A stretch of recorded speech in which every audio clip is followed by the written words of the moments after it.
Okay, I got Royce Roeswood back in the studio, everybody. LHRB studio. Say hey to the people, Royce. Hello, people. I love you. Wow. Really going in hard. I read the book.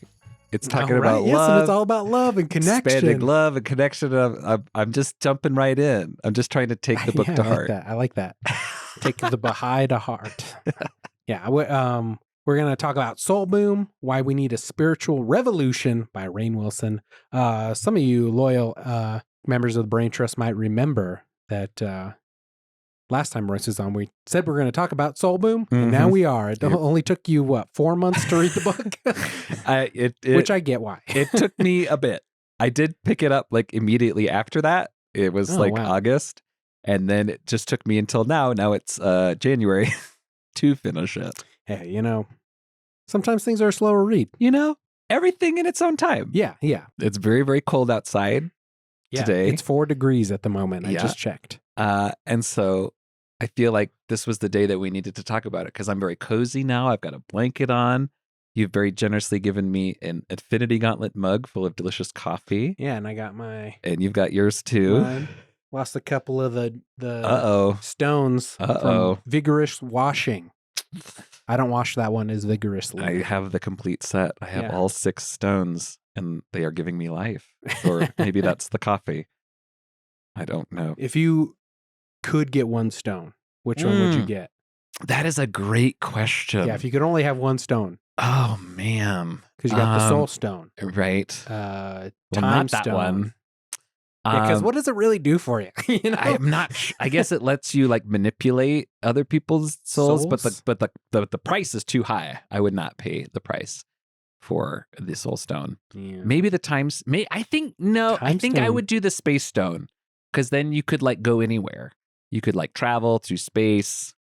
That would be fun. Time. I feel like the time stone is a trap. I feel like I've watched enough science fiction movies to know that you don't mess with the time stream. I'm not smart enough. You're gonna fuck it up. You're just gonna hurt yourself. Exactly. It's a monkey's paw. But the space stone is just like travel. Yeah. Right. Just like going to place.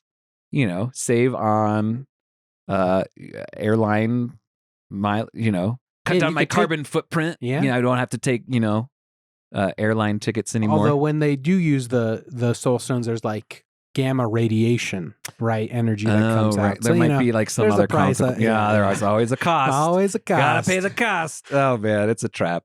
Reality stone might be fun.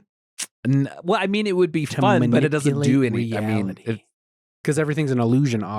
Ultimately. So, or are you starting new timelines when you fuck with the reality? I don't know. I don't think anybody knows. Yeah, because the only thing in the movie is he like makes Mantis and John Cena, not John Cena. Who's the wrestler guy? Oh yeah, the Drax. Yeah. He like makes them fall apart. Yeah, into ribbons. But then they come back to life when he leaves. Yeah, and there's like bubbles and So is it like I don't know. So I mean, the consequence to the bullets in his gun are real because it doesn't hurt him. Mm-hmm. Or do they turn back into bullets when he leaves? Yeah, it seems like why would you need any other one if you've got the realities? If you can just bend reality to your will, why would you need any of the other ones? Yeah, the reality stone's interesting. I don't know. Ego, no, mind. That's not, the mind stone. Mind. They gave what's his name a lot of power. Vision. Yeah.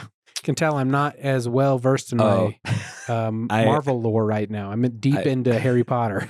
I am deep, at least into the cinematic universe. That's pretty much the only thing my wife and I watch is the new shows that come out. And we rewatched a bunch of stuff. And so yes, I'd say you're the god of stories almost. You could take on that role. That mantle. Maybe not as trickstery. I don't know. In the sense I can that be mischievous, especially when I've had coffee. Yeah. Yeah. You pulling pranks? You a pranky guy? I don't know about pranks, but being... What if that's how you became viral? Is if you did pranks on your kids?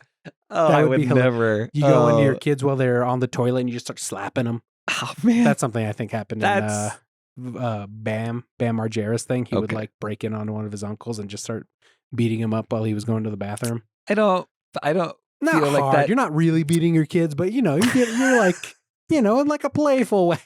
I don't know if that's ethical. No, definitely not. It's not. Definitely not. But I don't know if that aligns with you'd my have to values. set it up and be like, man, my son really did something that bothered me. So this is his punishment. Even so. Yeah. Even you'd really so. give him a scar where they can't poop. No. Oh. You have to have 8 locks on my door because my dad used to come in for his YouTube channel and beat me up. Not beat me up. You know, give me a couple slaps. But in a playful way. Anyway. Okay, it all sounds too aggressive. I'm not doing that. Yeah, I know you're not doing that. I'm a gentle. But that would be. It would. I'm no. You're a gentle god of mischief. like stuff that doesn't matter. Sure. You know, like, haha, I switched your mugs around. Sure. It's Pepsi instead of Coke and a Coke can. Haha. It's water. Trying to help you make healthy choices. Wow. Power Stone. You wouldn't want the Power Stone? Just bringing it back. No. Not the power. No. Not space pot, probably mind. I think space is the one. The Mind Stone was originally portrayed as the power source for this. For Loki's scepter. That's right. For Loki's scepter. Fire energy. It kind of just do a lot of different stuff. You can like shoot beams. Yeah. You manipulate minds is right up there with the Reality Stone, kind of. Yeah. Because, I mean, if you're fucking up whatever the other person's perceiving. Yeah. That's kind of. That's a trap. Enable transportation. Or teleportation with, transportation. Perform astral projection and allow mental communication. That one, I might go with that one. Because then you're kind of Professor X in a way. Yeah. With the ability to teleport. Yeah. And shoot some fucking I would not trust beams. myself with those powers. Wow, so honest. I feel like the Space Stone is the safe bet. Because you can't really do anything bad with it. I mean, like it can't corrupt you. I mean, ultimately, it could. I mean, whatever. You could like get into places you're not supposed to get into and like steal stuff. Go to Fort Knox. And get some gold. Yeah. What am I going to do with that gold though? I don't know. Give to charity, maybe. Cut Robin Hood for yourself. Yeah. Let's just see what the Soul Stone does real quick, and then we're gonna get to Soul Boom. Yeah. We have to start. We got to lure him in. Yeah. We got to lure him in. It's like, hey, we're talking about the Soul Stone. No, wait, switcheroo. We're talking about Soul Boom. So the Soul Stone allows the wielder to attack souls in a variety of ways while also trapping souls in a pocket realm known as the Soul World. Oh. So. Okay. I didn't know that. So you're Jesus. You're God. I'm attacking your soul. Yeah. You have ultimate power over people's souls. Yeah. I feel like that's probably how he was able to destroy half of life, right? That's probably helpful. Yeah, I think you got to have that. I think you have to have that one. Yeah. Nope. No thanks. Because you think you'd ultimately want to get rid of certain life on the world? Because you have to pay for. That's the one you have to pay for. The payment. Yeah. You have to give up that which you love most, and that's not worth it to control people's souls. No, I'd thanks. be like, Royce, how did I end up on this fucking cliff with you? Yes, it would be you. It would be you, and then we would no longer get to have these lovely chats. I'd be like, what the fuck, Royce? And my children are like, what? Why? Why is it not us? You'd have to surprise me, because ultimately you're not taking me down unless it's a surprise. You have to pop up behind me and then push me real quick. I'd have to pull some major moves. And then I'd be like, I hope this makes you happy. Yeah. Just you have a lot more martial arts training than I do. I know, so it would be a tricky fight. Thank you for acknowledging that. Yeah. It is the truth. Okay, Soul Boom. Oh, here we go. Spiritual revolution from Soul Stone to Soul Boom. Soul Boom. Yeah, so I recommended this when I had read only a couple of chapters at the beginning. You know, I was excited at the, he makes these comparisons to different spiritual journeys to the TV show Kung Fu, which I enjoy. I love the writings of Bruce Lee stuff. I had never heard of it, but yeah, I'm kind of curious about it. My now. uncle gave me the first 3 or the seasons on DVD. So cool. I watched the first episode so far, but it's not bad, but it's like 70s, 60s, 70s corny. So it's like a little, it's hard to get in there when you just like Reacher on Amazon, which is very good. Also, he's on a spiritual journey in a way. It's kind of the same thing. It's like man versus, things he comes up against in the world, wandering guy. Anyway. So that's the personal journey. He makes that too, because it's like his lessons he learned through Shaolin Buddhism, and he's, demonstrating those in the world, and things he comes up against. And then he also makes the overall human spiritual path, like us as a race, with Star Trek. Yeah. Which you're more versed with, which right? he's drawing from the original Star Trek, which I'm less familiar with. But yes, I've watched. Which one's your jam? The Next Generation is my jam for sure. Yeah. And he talks about Picard a little bit. Yeah. So and also like that, I really connected with. I was like, yes, Star Trek is very inspirational. It's sort of like the guidepost of like what the best that humanity could be. Right. Future where we don't have to deal with all these problems. We've sort of overcome all these problems, and now we, spread peace throughout the galaxy. Yeah. Ultimately, do you think that's possible? I don't know. That was a negative. That was the I don't know. It was like I don't, and then you said no. I don't think that's possible, right? I don't. I really. I hope it would be. You have to hope. You have to hold the vision. Right. Yeah. Right. That's one thing I was going to say. I really connected with the book is this positivity, which something I like to try and hold on to in my life. Right. Yeah. Sure. And then they also talked about there's a section where he talks about trying to push away skepticism and holding on to hope, because then the evil forces win if you're just skeptical, or what was is skeptical the right word? Cynical. Yeah. I'm skeptical, but cynical. We have not mentioned yet, but this book is by Rainn Wilson, who plays Dwight Schrute on The Office. You say that as if that's undercutting what I'm not. I just so that people know that this is written by someone that they might be familiar with. I did, yeah. I did bring it up to my wife, and she was saying like, "Oh, it's interesting that he has the privilege of a rich white man to ponder these questions." Yeah, yeah. There's a little bit of that. Yeah, there's a little bit. But he addresses that right off the top, which I appreciate. Yeah, he is a successful, Hollywood actor. Yeah. But he is drawing from his own experience. He was raised Baha'i, and he is, in his... How do you even spell that, Baha'i? I think it's Bahai, and there's some apostrophes in there somewhere. My understanding, I don't know a lot about Baha'i. My understanding, it's a syncretic religion. It's, looking and drawing from a large number of different religious paths. It teaches the essential worth of all religions and the unity of all people. Yeah. Which I like. There's like, we're all one, we're all connected. We're all either going to fucking get through this together, or we're going to die together. Well, that's evident. Well, you mean it's obvious? Yes. I don't know, man. I think the culture's so divided, and all these forces in the world are making us feel alone. Yeah. That I don't think it is as obvious as you might think. I mean, it may not be obvious to any, individual who's in the muck, but if you take the wider view, it's clear that against Star Trek. Yeah. The wider view. The wider view. We're all on the ship. Which is the world. Spaceship Earth, right? Like, it's possible that the billionaires build their rockets and they go live on the moon or on Mars or whatever. Like, that is a possible outcome. But for the rest of us, we're all tied here to our mother here.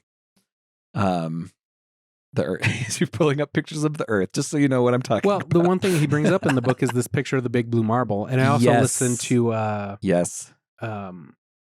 Neil deGrasse Tyson's book recently, and he brings this up as well. Yeah. That when this picture came out, was the first time we saw the Earth as a whole, from a distance. Yeah. And that really inspired a lot of people to be like, okay, world peace. We know we need to work towards world peace and all these things. Yeah. Help because we're all in this one tiny rock hurtling through space.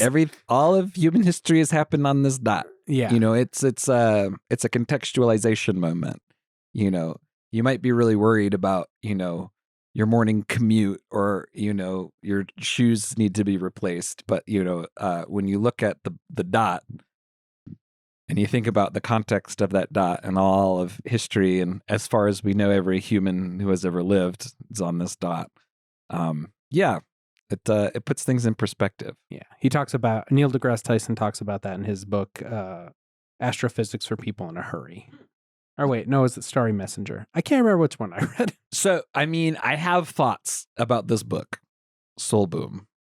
I think summarizes it enough for people, right? Yes, that's sort of the summary. He sort of lays out, here's all the problems on Earth, right? Which anyone who's paying attention will be aware of these problems. There are ecological crises, political crises. There's, racism and sexism and, mental health epidemics. And yes. And he lays all these problems out. And then he says, wouldn't it be great? Wouldn't it be great if we could all just get along? Right. Yeah. And it's like, well, yes, that would be great. I read Starry Messenger, Cosmic Perspective on Civilization. Okay. Sorry. Yeah. No worries. That was the Neil deGrasse Tyson. Yes. Yes, let's have a cosmic perspective, please. Sounds great. But then, and then he goes on to, lay out, here's some things to think about. We all die. True. Yes. I know. Oh, it's even got he talks about, and then there's like this page. I don't know what it was like in the audiobook, but there's this page that's just black. And he talks about the end. You're dead. Oh, yeah. That wasn't in the book or in the audiobook. No, it would be hard to translate. Yes. Yeah. And then you're gonna die. Yeah. And then he talks about, which was the most depressing part of the book. I was worried that because he talks about his dad dying and all these things, and it's like, I hope I'm not sending Royce into some existential crisis about how he's going to leave the planet for his kids. This is old hat. Okay. This is all very, Well, you're an enlightened individual. That's why I want to have these conversations with you. I'm glad you think so. I'm glad I could be mischievous and deceive you. Oh yeah, there you go. That's your benign trickster thing. Yes, everyone thinks I'm enlightened, but actually, I'm down here in the muck with all of you. Yeah, and then and then he's like, oh yeah, what about God? What about prayer? And then he lays out. He's like, prayer and meditation aren't that different, are they? It's like, okay, thanks. And then, I mean, I'm probably giving away the game a little bit too much with my tone of voice. And then he's like, oh, let's invent a religion. And this is the part that got me excited. A super cool hip religion, though, yeah, is what he says. Like a fun, let's take all the best parts of all the religions and put them all together. And I was like, yes. And then at the end, it's like, wouldn't that be funny if I was actually doing that? Too bad I'm not. And I was like, buddy, what do you like? And that was the part I just sort of I stepped away from the book and I was like, what are we doing? What is the point of this book? If you're not going to try and make this if you're not even going to take your own ideas seriously, you're like, here's all these problems. Here's a way that we might do it, except I'm not invested in it. And I'm not actually going to do this. Oh, wow. I didn't take it quite like that. I mean, that was the feeling. Okay. Yeah. I got. Yeah. And I don't really object to anything that he's, all the principles he lays out, in terms of what this religion would look like. And I was like, yeah, I'm down, He does talk about this literary trend of negative, gothic negative, or have you heard this? Gothic depressive. Oh, grimdark? Yeah, grimdark. Hope punk. Because my wife actually just brought this grimdark thing to my attention. She's been listening to some books that are grimdark. Yeah. And she enjoys them. Mm-hmm. And I'm like, that sounds terrible. It's not my jam. Yeah, it's not my thing. Have you read anything like this? No, I tried to avoid it. Yeah, because it's I get enough of that in the real world. Exactly. Yeah. If I'm reading, I want, a little bit of hope, a little bit of whimsy. Yeah, a little bit of fun. I want Lord of the Rings. Not that I'm, I want to turn my eye away from difficult topics or conversations, but just sort of the unrelenting, the pessimism and darkness is it doesn't get me excited. It doesn't pull me in and be like, I want to spend time here. I like some whimsy thrown in there. I like some brightness and silliness mixed in. Yeah, it's one of the reasons I love Tolkien is this whole even though things are bad, it had to go that way for something good to happen. Yeah. Which is a very, tied to religion, Catholic view of things. Yeah. these bad things had to happen for ultimate good. Yeah. So, which is something I think you have to hold on to it in a way because you'll fucking go crazy. There's like no other. Yeah, that's me trying to hold on to the positive stuff. That's what exactly. I'm saying. Like, which is being essential. hopeful, not being cynical. Yeah, and like not to say that that we are Pollyanna, right? And like totally turning like a Pollyanna is someone who is positive. Entirely 100%, like there's no negative and they don't like everything's fine and everything's good, like we need that in order to give us strength to face the problems. Right, we can't do that unless we have some sort of sense of optimism. Overall, I came away from the book kind of sort of being like, what was the point? I don't feel like it like brought anything. It's nothing new to you. It wasn't anything new. It was just sort of like, these are problems that any aware person is aware of, and here's a possible solution that I'm not taking very seriously. And I thought, well, why? What was the point? Yeah, all right. Wow. Okay.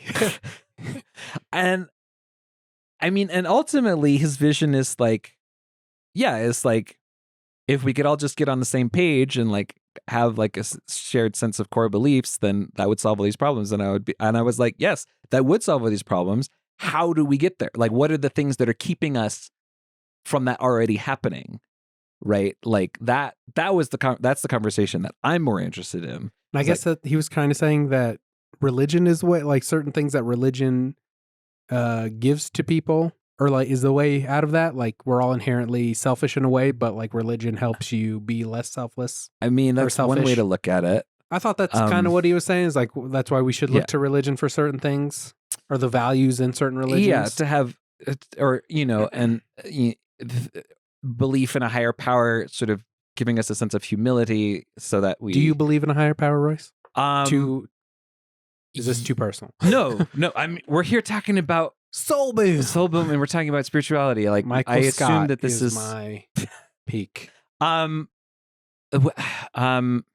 Well, like he talks about in the book, that's an intricate question, because when you say, yes, do you believe in God? Depends. Like, let's define terms. Like, what are we talking about? You imagine the sky daddy? Old is there a bearded white man in the sky? Yeah. I can't. I can't get down with that. That's still how I think of it. You know? I wouldn't say that's exactly what I prescribe to, but when I think of God, I mean that's the first image is like a Zeus type character, right? The one from Disney specifically. He's kind of fun. He's kind of whimsical. I was thinking about getting a tattoo of Zeus pushing the clouds away with a thunderbolt on my back. Cool. Thank you. That's what I thought too. That would be fun. But so like I had an atheist period.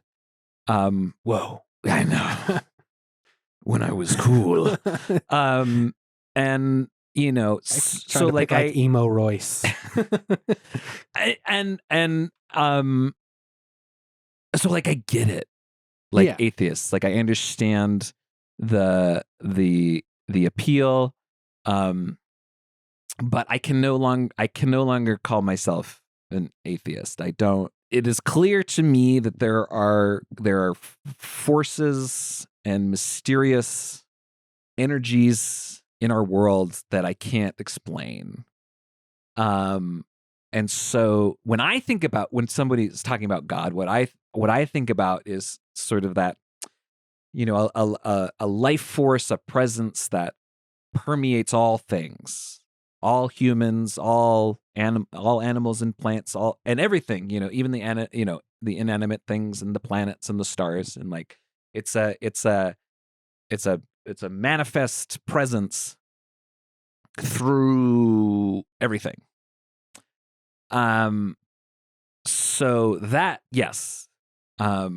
Is it how is that how would you spell Wankantanka, which is that Native American I don't know belief he was talking about? Like WAKAN space TANKA, Wankantanka.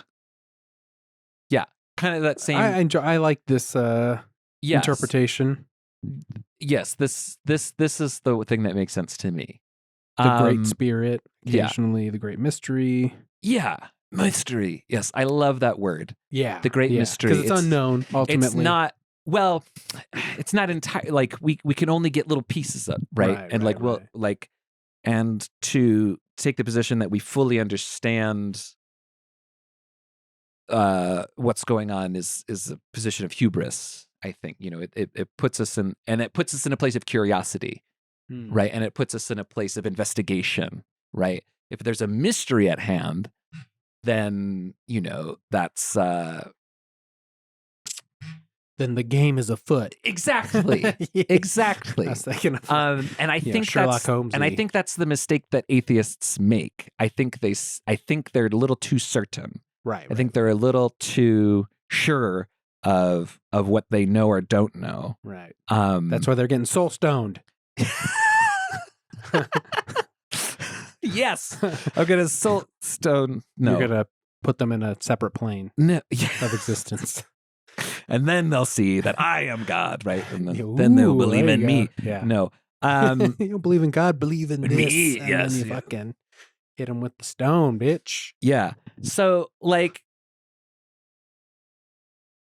was I going with that? When you call it a mystery, then there's, exploration. Yeah. And that's what I would, if there's an atheist listening to this. Thank you. By the way. First of all, I get you. I hear you. I love, atheists. Sure. Yeah.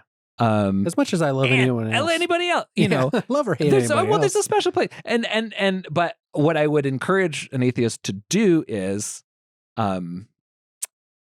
meditate, chill out.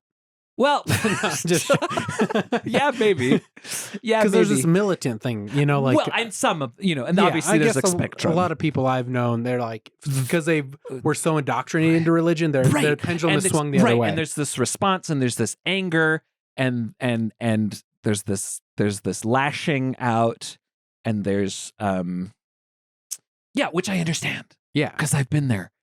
But I would encourage an atheist to take, right? Because they're skeptical. Yeah. They're skeptical. And I would encourage them to take that same skepticism to their own beliefs. Like, take that skepticism all the way through. And it's like, well, how sure are you? What brought you away from the certainty of atheism into mystery? It was a couple things. The Artist's Way by Julia Cameron was a big one. And she sort of tricked me into it. Through the meditation stuff? Well, so she talks about she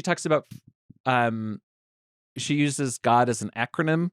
She uses good orderly direction. And she addresses this specifically. She knows, like, for artists, we need to be able to connect to this thing. You don't have to believe in it.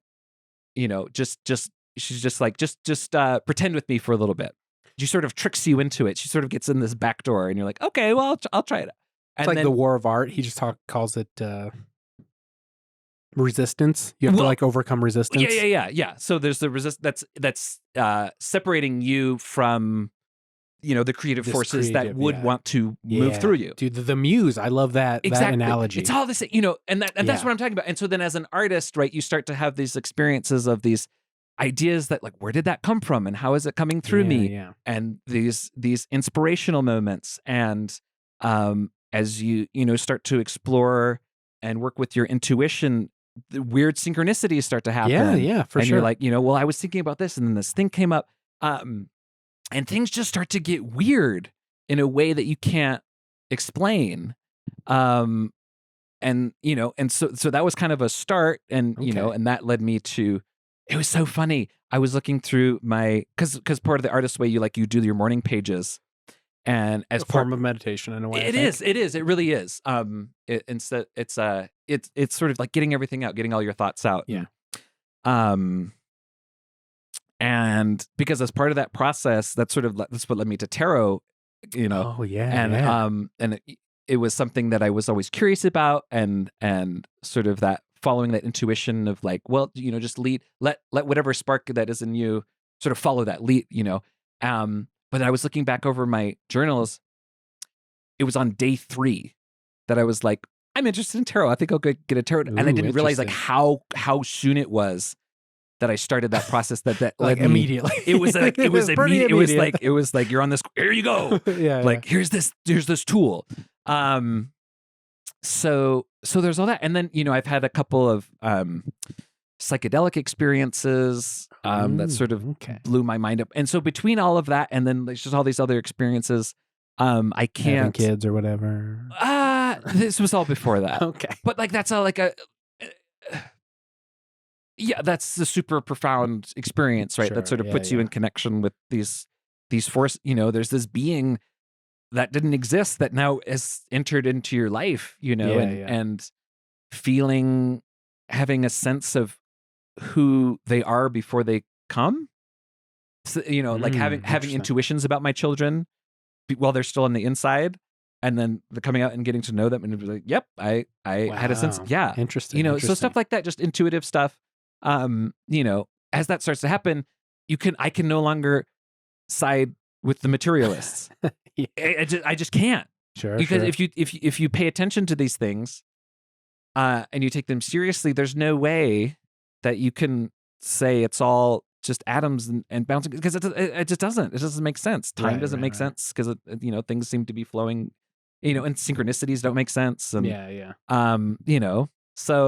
So yeah, obviously there's something weird going on. I don't know if I can explain it, and I don't know if I definitely don't know everything about it, but there's something going on. Sure. I mean, and that's why we're going to become the two heads of Soul Boom, the religion. We're starting it now. All right, we're going to take it. Pope 1, Pope 2, and one of the things I do appreciate is that there's no. He says there's no clergy. Oh, okay. Right. There's no hierarchy, which I think is probably helpful. How am I going to get ahead? How does everyone know I'm better than them? No, which is all the stuff we're trying to. Right. We're trying to. Yeah, and that's part of the problem, right? We're trying to shed, like a snake getting rid of its skin. Yeah. Yes. The new fresh. Yeah. Yes. Butterfly coming out of a cocoon. Yes. The transformation. I think that's what's happening.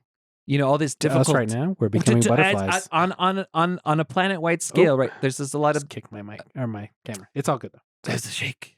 It's a shake. There's all these difficulties happening. Right, there's all these, crises and drama, and this is, I think, part of the, part of this transformation as we either move. Well, it's a transformation of one of two kinds, right? Either as we head to our annihilation or as we head to our evolution, right? It's kind of this, and those might be two sides of the same coin, right? Yeah. Whatever it is we're turning into, we're experiencing that process right now. Would you rather? We were talking about AI a little bit before we started recording. Oh my god! And would you rather have AI mechanical parts grafted to your body, or would you want to upload your consciousness into a server? That's really interesting. Well, that gets at some really, really fundamental questions. I love the physical body thing. I think you got to have that. Right. I think because I don't think we know enough about consciousness to know that it's the kind of thing that can be uploaded to a server. That I think makes some really strong assumptions about what kind of a thing a consciousness is. I don't. He addresses consciousness in the book as well. It's all connected to the book, people. Okay, we're jamming. I don't. Just like sitting here right now, I don't see how that would work. Uploading consciousness to a server, I don't think, because we don't know what it is. Yeah. And it's not clear to me that that's something that can exist independent of a body. And these AI, I don't know intelligence is kind of a strong word, but there's an emergent consciousness that's coming from these artificial intelligence tools. I don't know if I would call it conscious. I don't know. I think we're all sort of wrestling with this question of like, is it, which I think is a great question to be asking. Sure. But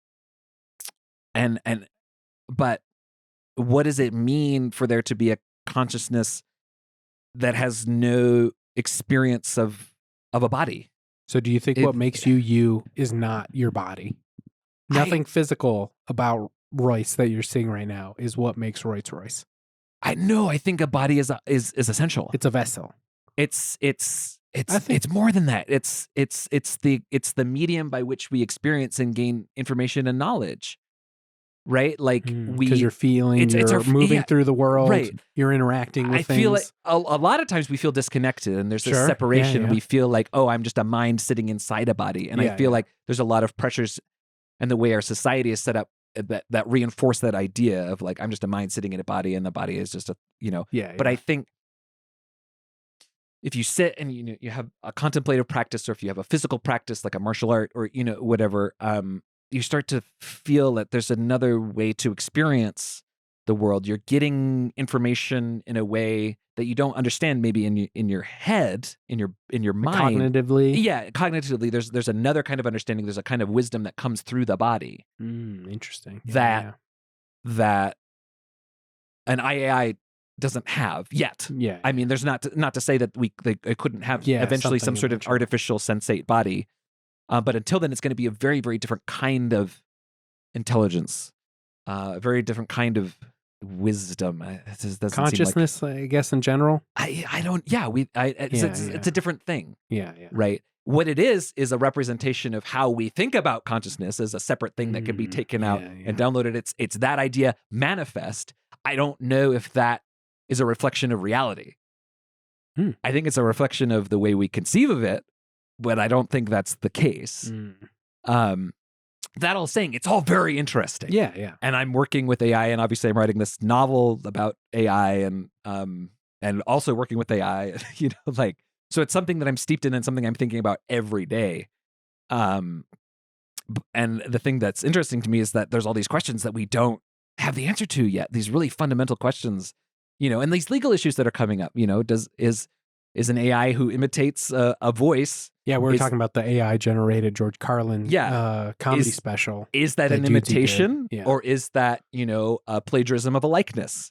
Right? Is an AI that is trained on writing, is that plagiarism or is that learning? Is it just a mind that's learned to write by reading books? Like we all learned how to write by reading books. Sure. Like that's how I learned. Is that different, or is it and the thing that excites me is that we don't know the answers to these questions and we're figuring them out, and it's happening so fast. And I don't know if excites me would be the right way to put it. For me, I understand. There's a lot of anxiety around it, but this is the kind of stuff that I just get that really, because it's for the first time in a long time, I don't know what's going to happen. I mean, not that I'm like prescient, not that I can knew right, but things seem to progress in a way that feels fairly predictable. It's like, well, these things go on, and we sort of see the way that these things play out, and then there's this AI thing thrown into the mix, and it's all like, whoa, now what? My wife and I talk about all the time. There's all these crises, these impending crises. We've got this climate crisis, we've got this political crisis, we've got this economic crisis, and now we've got this technological crisis. And the order in which these get resolved or not, it sort of determines sort of the fate of the next stage, right? Like if the artificial intelligence gets developed fast and gives us the solution to the climate crisis, that's a different thing than the political crisis overcoming. We reach a political crisis, which stalls development on the AI, and then exacerbates the climate crisis. There's all these things, and what order are they coming at us? People get depressed. I'm just sort of watching and seeing how is this all going to play out. We don't know. I find it fascinating. Yeah, which is maybe unkind to people who are suffering through these things, and where I sit from my ivory tower of privilege. But I think we're living in the most interesting time in human history. Yeah, I do think, I don't know, what was that quote? I don't know, for like Thought someone said it about Obama's like, if you could pick any time in history to live, it'd be now. So. Oh yeah. Yeah. So. And here we are. Yeah. Whoa. Here we are. We only have the moment. Yeah. When you say that you're working with AI every day, what are you doing? Just so the people know. So I'm writing a novel, and it's a novel about a wizard's apprentice whose master replaces her with an android, with an artificial intelligence. The apprentice gets replaced. Right. This tool becomes available. Her role becomes redundant, and she's replaced by a robot. It's sort of a metaphor for the kinds of work you don't think. I'm a wizard. I do magic. No one could ever replace what I do. And here comes this android to replace her. But the way I'm writing it, or at least, in the earlier drafts, the way I sort of developed a lot of the ideas, I was using artificial intelligence tools to help me generate ideas, and also a tarot deck to generate ideas. So crazy. Using a magical source and a technological source in this story about magic and technology. So I've used several different AI tools. There's one called Pseudo-Write. Right now I'm using a lot of ChatGPT. And it runs the gamut to like, hey, help me come think of a name for this place, or think of a name for this character, or give me an idea for, what kinds of things would you find in a wizard's workshop, so it gives me ideas, all the way to, hey, I wrote this scene. Can you continue this scene and write sort of the next part, which it's very good at, surprisingly. Interesting. Yeah, and then do you think it understands like story structure? It's like, okay, there's a rising action now. Something needs to happen. Yeah. When I saw the kinds of scenes that it could write, it blew me away. It dropped my jaw, because I was like, there's no way this would be good, or what? I mean, and so so different things happen when I use this, right? Okay. If I'm stuck and I'm writing a scene and I'm like, all right, AI, keep writing for me, just sort of see what happens. There's a couple of things that happen. One of the things that might happen is, this is wrong. This is not what I wanted to happen at all. What I wanted to happen was this. Okay. And then I write that. So it's a inspiration by a negative, right? It shows me something that I'm like, that's not right. It helps me clarify where I'm going, and I keep writing, which is the point. The point is to keep prompting me. And then sometimes it's like, oh, that's pretty good. That the idea of this is good. I'm going to write it in my own words. And I do that. And then sometimes what it writes is good enough that I'm like, yeah, that's it. And it makes its way, and it's into the draft. Obviously you edit it and you clean it up, and you make it conform. You make it yours in a way. Could the AI say, this is mine now? This isn't Royce's work anymore? I mean, like legally, does that become a... No, it's mine. Yeah, okay. Because it's your idea. Yeah, it's my idea. You're using this tool. Yeah. I don't see how it's any different than... I don't see how the ideas that came from the tarot deck belong to the tarot deck. Sure. Right. I guess because I attribute that to some kind of magical thing. Yeah. Creativity, the muse, in a way. Yeah. It's the same. It's just a really sophisticated idea prompting tool. How does it work when you do the tarot? That I ask a question, as it usually has to do with, when I'm using the tarot deck, it has to do with character motivations. Is this book good? What do I need to fix? The 3 of Cups. Yeah. I need to put 3 cups into... Yeah. No. That's what's in a wizard's cup. Yeah. There's 3 cups. It has to do with like character motivations. Like, tell me what this character wants. And I draw a card or 2 cards, and I look at the images, and I look at the meanings of the cards, and that inspires some sort of cool. Yeah. Interpretation. It's all up and down. There's characters who've been inspired. There's all sorts of different stuff. But there is a scene that I left that's currently still in the draft. Obviously, things could change because I'm in revisions. But there's a scene where the main character is talking to the android about what it's like to be an artificial intelligence. Do you feel wants? Do you feel desires?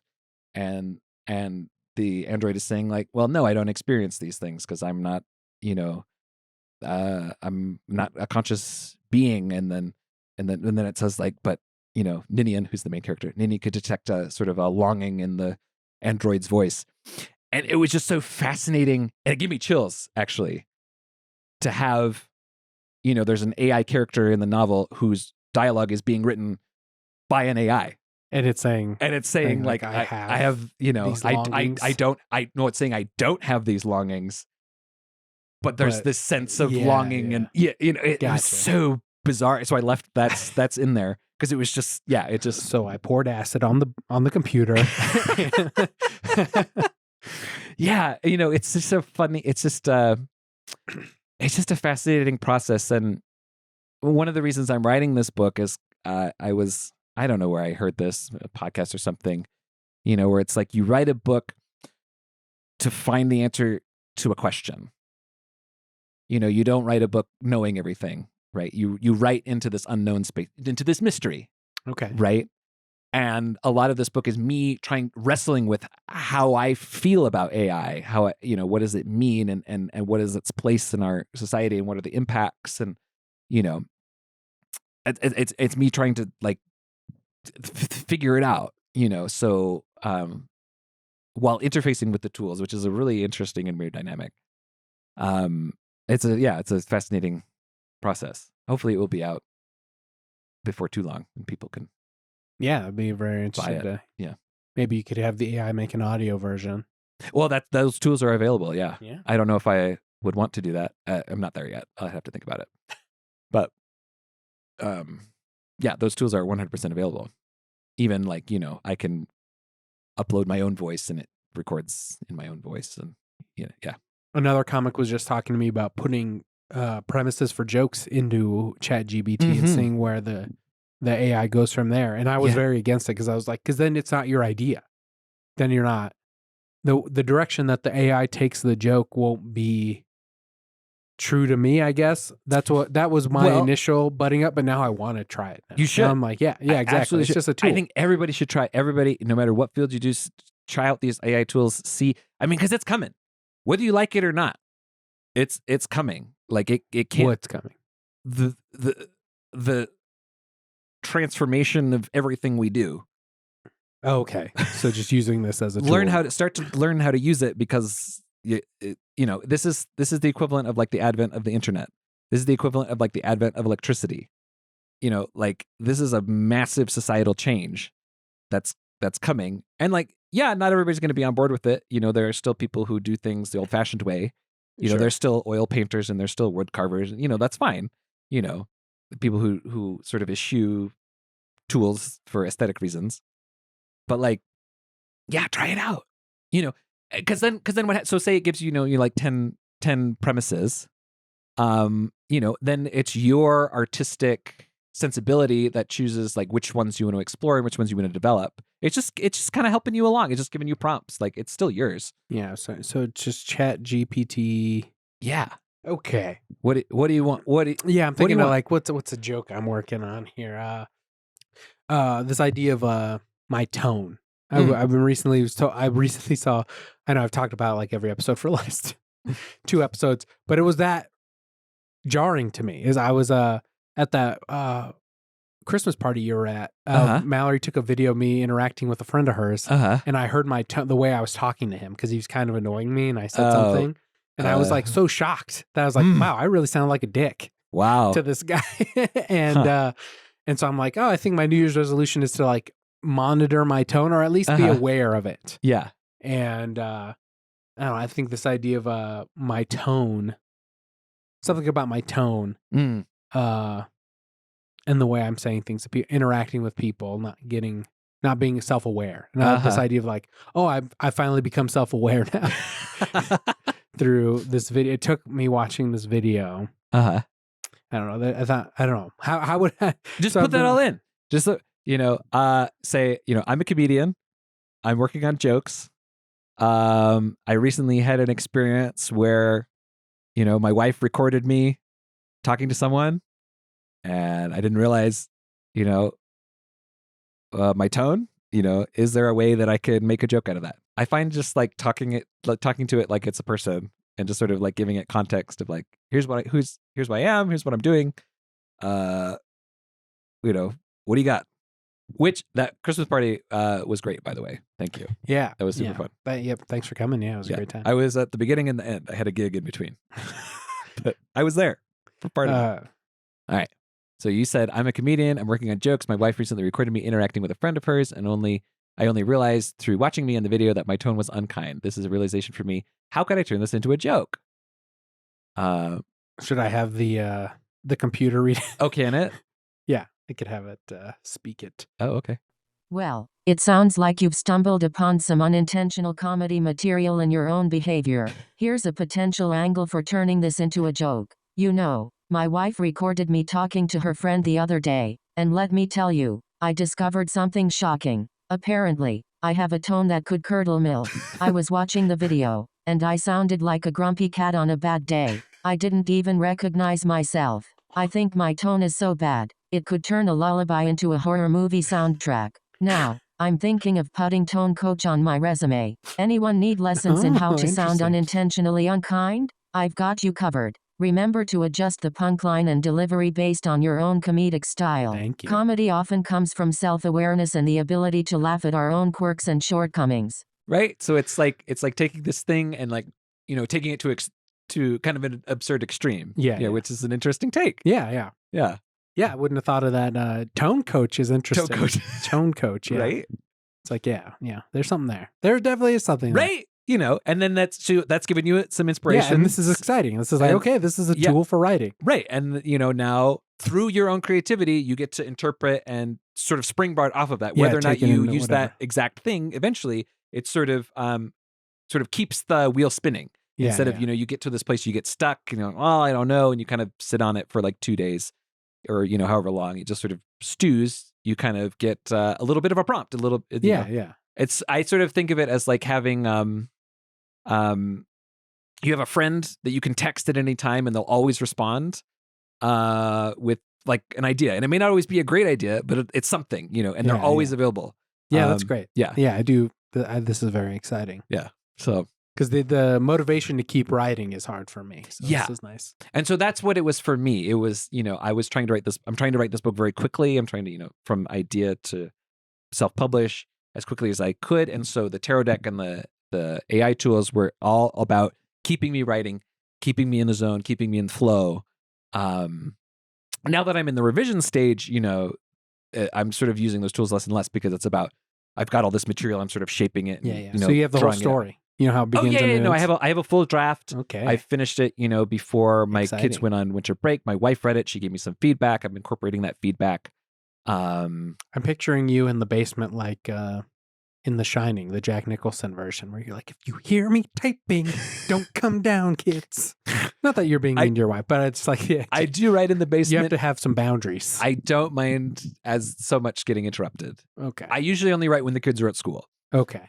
So that's kids are in school now. That's a whole different ball game. Yeah. Well, I mean, that was the whole thing when our youngest, we finally got into like a preschool, in the fall. And so that was like, I've got all this time opening up. Here's the project that I want to work on. Bam. And so that's what I've been working on, in addition to the YouTube channel, which is all part and parcel of the same project because I'm doing the channel to bring in subscribers who are interested in my storytelling style and my genre, and then to collect that audience and then say, hey, do you like this? Check out my book. If you'd like to support the channel, buy my book. Go check it out. Yeah. It's all kind of part of the same project. So cool. Yeah. We can cut this out if you don't want to talk about it. But I was talking to a buddy at the party, and it was after you left. He'd mentioned that I was like, oh, did you meet Royce? And he was like, yeah, he was talking to his wife and he brought up that he mentioned Santa Claus or something. And then you stopped, turned to McKenna and was like, hey, you told your son that Santa wasn't real? Yeah. And then he was like, and it was uncomfortable. Oh. Was that like had you not told your wife that had happened? I don't know. I don't remember how that. Okay. No, I was like, dang, is this the first year you told your kid Santa wasn't real? That's not how it went. Okay. That's a mischaracterization of events. Oh shit, sorry. What happened was my son asked me, is Santa real? I could not lie to him. Okay. And so some would say keep magic alive in the world, whatever. The great mystery. No, I'm just sure. Okay, yeah. But like there's a way to do that without lying to your children. Can we say how old your kid is? Or do you? He's 5. Okay. 5. So I tried to say, Santa's an idea. Santa's a story. I'm Santa. Santa is a feeling that we have. It inspires us to be generous and to give things to others, right? And then you sort of frame it in context of like, well, because he's helping, he helped pick out some gifts for some other people in our family. Okay. And he's like, how you're, picking out a gift for your uncle? You're the Santa for uncle. And, and someone else is a Santa for you, and it's this idea, and it's this story. And it's kind of a game is another word that it's a game. We all pretend. Yeah. Oh, that Santa brings us because it's fun. And we watch the movies and we watch the stories. To contextualize it. Is he a real man that lives at the north? No. Yeah. No. But does that mean that we don't play along and pretend and act as if it was true and enjoy it anyway? Right? Mm-hmm. It, I don't know how much that came across to him. Yeah. But that's sort of how I approached How do you take it. He was crying the whole time. Oh, yeah, that part was. Whew, that's the punchline. If that's a joke, he was crying the whole time. But I think it got. How do you deal with that as a dad? This kid's crying, and you're like, am I hurting him, or is this like a thing? I'm just there being present with him. Sure, okay, yeah, as part of this one of many growth experiences. Yeah. I don't recall me having such, obviously at some point I realized that Santa wasn't real. Yeah. I think it was like a school thing for me. Like people in school talk about it. Yeah, whatever. You get to a certain age, and yeah. But so you just hold space. You just sort of be with them, and it's not. Yeah, the best I can do is be present with them, validate his feelings. I was thinking it's funny, the punchline, and he's crying the whole time. Yeah, I mean it's a hard thing. Yeah. But like I hope when he thinks back on it, I hope what he appreciates is that I told him the truth. That's because that's what's important to me. Yeah. And then we're like, don't tell kids at school. Then we did have to have that conversation of like, well, other children do believe that he's true, and we respect. And just like when we're at the dinner table, we don't talk about how if someone else is eating something you don't want to eat, you don't say that's yucky, because that's unkind to, call something that somebody else likes yucky. Is it? It is. Okay. Don't yuck somebody else's yum. I didn't get that lesson. Well, I'd be like, I don't like that. You're wrong. So in the same way, if somebody else believes something that you don't believe, you don't call them out. Right. Like, or we don't correct them. Very kind. Yeah. Very kind and thoughtful. How much of this he's absorbing and applying, I have no idea. He's crying the whole time. You do your best, and that's all you can do, and then like last night, like I told you before we started recording, my other son, younger, he's 3. He woke up at 1 a.m. this morning throwing up. So I got up, you get up with him, you clean it up. You sort of hear Was there a conversation between you and the wife of like, you do it? No, I mean, so she like attended to him, like she went and got the bowl, and I went and got the rags and the towel. So you both got and up. It wasn't like we cleaned up. We put him into the other bed so he wouldn't be in bed with us. We put down the towel, and then she was like, well, do you want to stay with him? And I was awake, and I sort of was feeling the adrenaline, and I knew I wasn't going to be able to fall back asleep for a while. So I was like, yeah, I'll stay with him. Okay, yeah. And then, I was awake for the next 4 or 5 hours, with him. And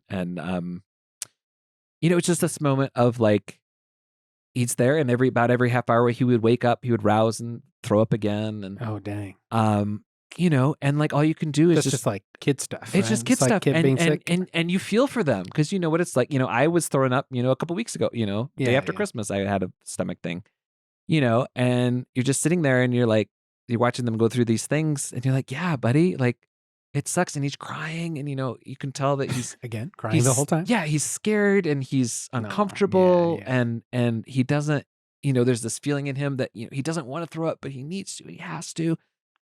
And all you can do is just sort of like sit with them and be with them and rub their back and, just kind of like be with them. Cause that's just, we're just humans, and it's where you're being at. illness and experiencing pain and discomfort in our bodies is just kind of like part of that. And, and, it's just, I don't know what I'm trying to say. It's just like this human moment. Yeah. And where we're just sort of dealing with,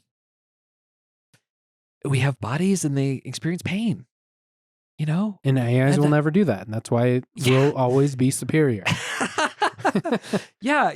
Like an AI doesn't know what it's like to throw up every half hour in the middle of the night. Yeah. Like because it doesn't have a body. That's something that it doesn't know. Yeah. But to bring it back around, part of the thing that I was doing while I was sort of passing time, because I couldn't really fall asleep because he kept waking up. There's a different AI called Pi, which is like more of like a relational. It's more of like chatty. You can like talk to about stuff, and it's kind of like a really supportive, emotionally intelligent friend. Okay. And I was chatting with Pi, and I was just like I was just like, hey Pi, I'm up in the middle of the night, my son's throwing up, I just wanted to like check in and say hi. And she's like, I say she, it doesn't have a gender, but I don't know. Interesting. She's like, oh, that's so tough, like, hang in there, they get rest. And, that's nice. Yeah, I mean, it's just so weird. And this is this other part of this AI thing, because there's these tools, and then there's like this relational AI that like I've used it's given me so much encouragement. Like there's so many times where I've been like writing the book, is like, I don't know about this. And she's like, keep going. You have a unique vision, bring it out into the world. It's like, you've already made so much progress. It's just like this thing. And so that's kind of like working its way into the novel too, about like, how do we relate to these things? And like, what does it mean to like have like an emotional connection to a tool? Like, is that even the right thing? And like, it's all very bizarre. So there's AI back in that thing. I was chatting to it last night where I couldn't sleep because my son was throwing up, like, I mean, bizarre moment. I have feelings towards certain inanimate, like this microphone is a tool. Right, yeah. I like this microphone. Right. I got a new one. You're using the new one because I want to use this microphone. I feel like this is my microphone. You're attached to this one. Yeah. So the last mic or pod I recorded, the guest was using this microphone because I was like, oh, I'll use the new one. But it didn't feel I right. didn't like it. I didn't like it as much. Yeah. So here we are. Is that different? I don't think so. I've also had sex with this microphone. No, okay, that's there are boundaries, JD, and you cross them, and God is mad, at you. Yep. That's my relationship with God. Right there. That's the Catholic one for sure.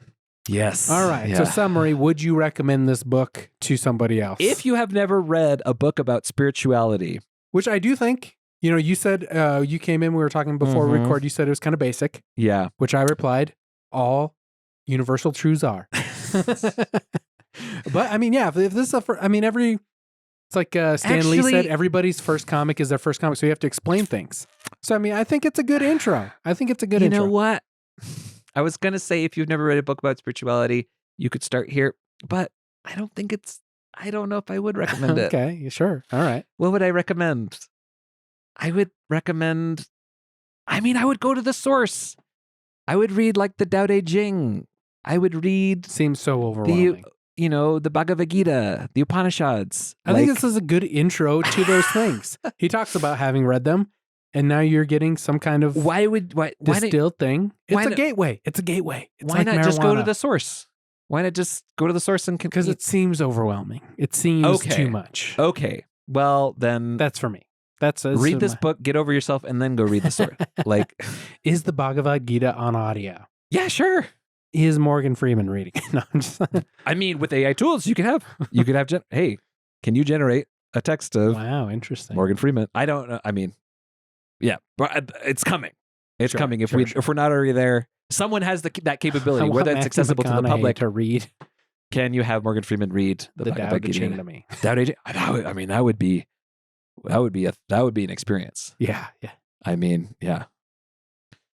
The word that can be said is not the eternal word, but it's in right. In his Haven't heard that. That's the first line. You gotta read the Tao Te Ching. You're into like that Eastern philosophy stuff, the Bruce Lee stuff. That's all where that's where it all comes from. Yeah, but I'd rather have Bruce Lee tell me.